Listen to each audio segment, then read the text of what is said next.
This other one had a bit of space around it.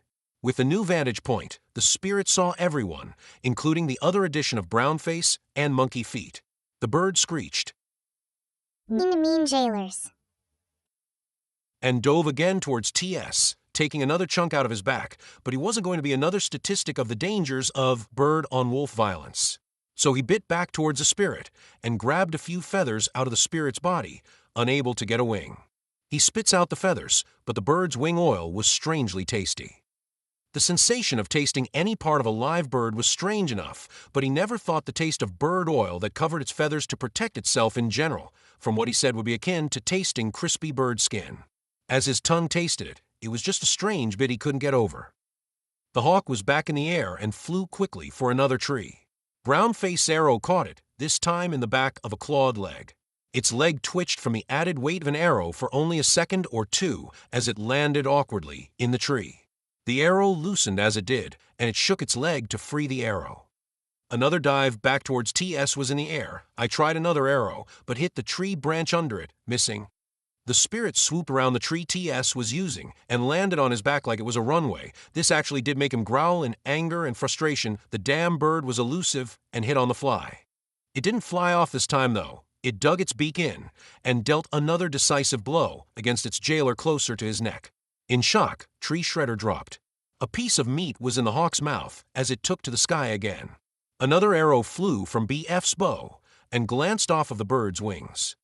It took to the sky again, flapping to get above the pack. It landed on another branch to check the surroundings.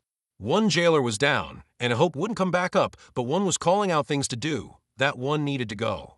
Fox called out, MF, Part Warrior. With a new target, it took back to the sky. The little things that flew with it, the pointy things, mattered not. It flew to another angle to get at Fox and swooped right at him.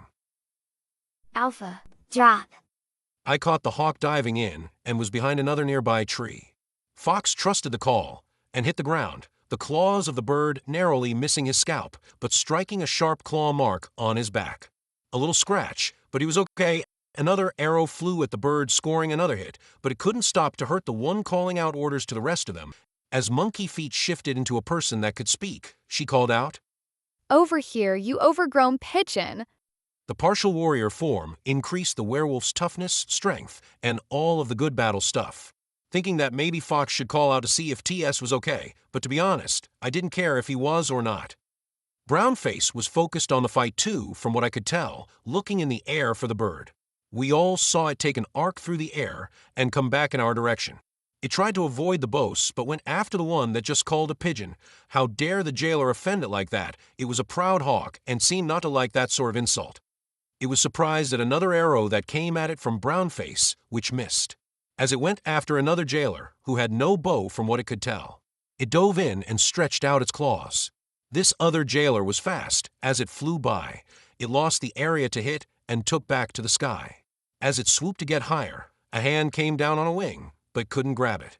The wing did buffet in the jailer's hand, though, and came loose. The sensation was strange for the both of them, but not so sharp claws came down from her, raking against its wing. The hawk called out in pain and took to the sky again. It landed and looked at its wing. It had lost a few feathers, and it was okay, but it was reassessing. The hawk said quietly, Too many jailers. It had to think fast. Could it do anything about us in its home? Wait, wasn't there another? An arrow ripped through the meat of a wing, and the hawk lost it, screeching at the top of its lungs, which was pretty high-pitched for the highly sensitive hearing wolves. It was able to take off at first. Being a spirit meant it didn't hinder just getting hit once in a wing, but fell to pull down. A jailer had put something on the arrow.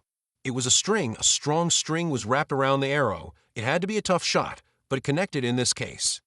The hawk's call was longer than usual as it was pulled from the tree, losing all control of its flight and landing on the ground. Flapping wildly, it wasn't easy to get close to it at first, but another arrow in another wing, and it looked much weaker.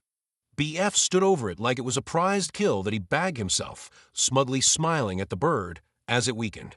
MF had formed back into a wolf, since she didn't currently have any clothes to put on, and it was strange enough for a wolf as a naked girl running with boys. She had been told she had to get over her modesty. She is as Gaia made her. TS had gotten off of the ground and was walking over to the bird, his back and neck healing slowly, but he could walk. He growled in anger at the spirit. The bird called out not nearly as loudly. Mean jailers. Everyone was walking closer to it as the bird was sadly trying to plead with us without words. It lowered its head in loss, and it sniffed in a very unbird-like manner. A question escaped my lips. Can't we just let it go? We can take it somewhere else and it won't be able to hurt the badgers. Tree Shredder growled at me, having had a bit of a loss in this fight. Brownface released his bowstring and laughed at him, mocking me. Listen to Runt, wanting us to let the spirit go when we are on a quest to kill it from a huge badger who is part of our quest. Fox smacked BF on the back of the head. He quietly answered, Boy, it is the way of things. Spirits hunt each other, we hunt them, and if we are against each other, we sometimes fight on one side or another. If we did not defeat the spirit, we could have some other quest eventually. That is, if another spirit would accept us. The hawk flailed meekly at the arrow in its wing. Fox said with his bow at the ready. Get your bows ready all at once. The hawk called out much more quietly. I go? Fox stretches his bow with an arrow cocked, Brownface, and I pull the bowstrings at the ready as well. Fox calls out. At once, each of us on 3. We can make this quick. BF and I gnawed and pulled the strings on our bows. I remember a tear forming in my eye and dripping down a cheek. Fox held up his hand. Hey, hold up. We relaxed our bows. Fox walked over and put an arm on my shoulder to pull me a few yards away to talk. If we do not give its energy back to Gaia, it will hold a grudge for its life which is beyond our own. It will tell its family about us. It would be back here with us to either kill us or force us to stay out of their realm. The badger would know if we did not kill it, and we would need to find another spirit. This is... Monkey Feet yelped in a very girly, unwolf-like manner, still formed as a wolf.